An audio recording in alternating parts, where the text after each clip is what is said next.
Hi again, Bryce. This time out, we're going to talk about your summary reaction paper. There is a lot that you do in this paper that's really, really impressive. I think the way you position yourself using the two articles, which are in and of themselves, I think, pretty strong articles, and then kind of agreeing, picking and choosing parts of both of them. It's absolutely, I think, a sophisticated way to approach what is really a complicated topic. This is certainly not a black and white issue, and so that part, well done. I think part of my job here is to go through some of the things you may want to clean up going forward, but so I can't, I won't spend as much time, unfortunately, praising your good work as I did just point out some things to fix going forward. Remember that identifying information up here where I have the format. This is where your name, my name, the course, the date goes. That's MLA style manuscript preparation. So you want to follow the uniform of MLA style. This word when is it really telegraphs a couple of things. If you start a sentence with when, there's a comma coming. That's this comma intro I have here when talking about loosening restrictions on drug policies. That's where the comma goes. And you'll see that in the next sentence, you have the however transition, and then you have another kind of similar structure that when talking, when considering. I think you may overdo that, and it may write yourself into some trouble, especially this one sentence. If you take a look at this sentence, it appears that it starts here at however and wanders its way through the introductory element, through the quote, completely through the quote, into what appears to be another quote. Yeah, you got to get some periods in here, and I think part of what you may want to do is part of what's complicated here is introducing this source where there is no actual author. It's a editorial board for the Canadian newspaper. That's about as close as you can go when you're dealing with an editorial. But you still may, in this case, want to do that in a separate sentence.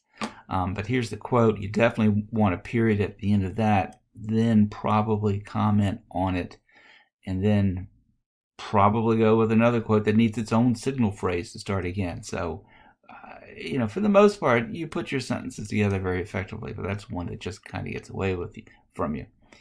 If you're introducing a last name, the first time it comes up, you include the first name. And in the case of Justin Trudeau, you may include Canadian Prime Minister. I guess that's what he is. I don't know if he's Prime Minister, Premier is what his title is, but it's something like that. Anyway, this part in here, really well stated. Looks like this grade mark got moved to the wrong place. So what this comma and these parentheses marks mean is that some commas act like parentheses. So the CACP's president, and then you have a comma, Chief Constable Adam Palmer. There's another comma that would follow that. They work like parentheses. That's sort of the idea there. Similar thing here.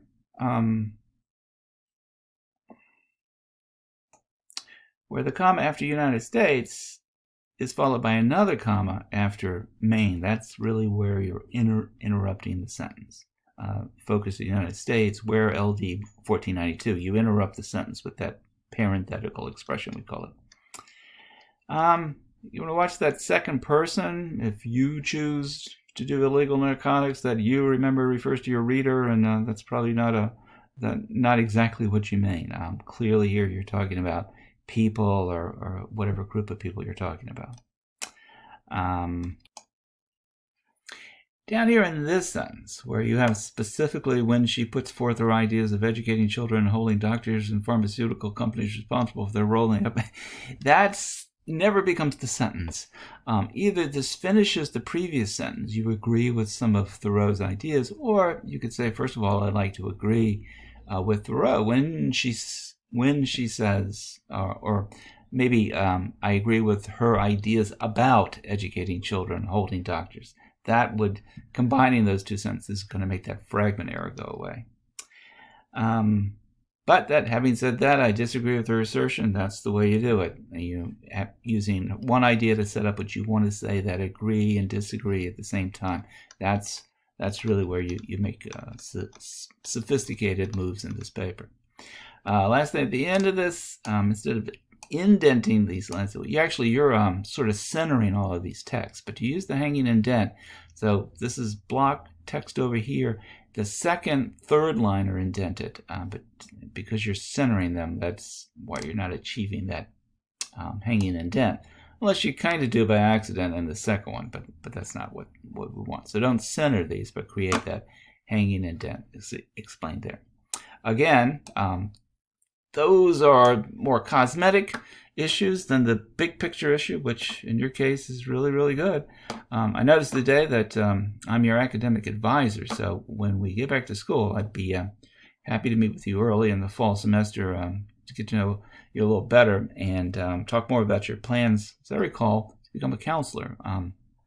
My wife has worked in the mental health, and she's a licensed family counselor, so I might have some insights into that, helping you going forward. All right, I look forward to seeing what you turn in next time. Take care.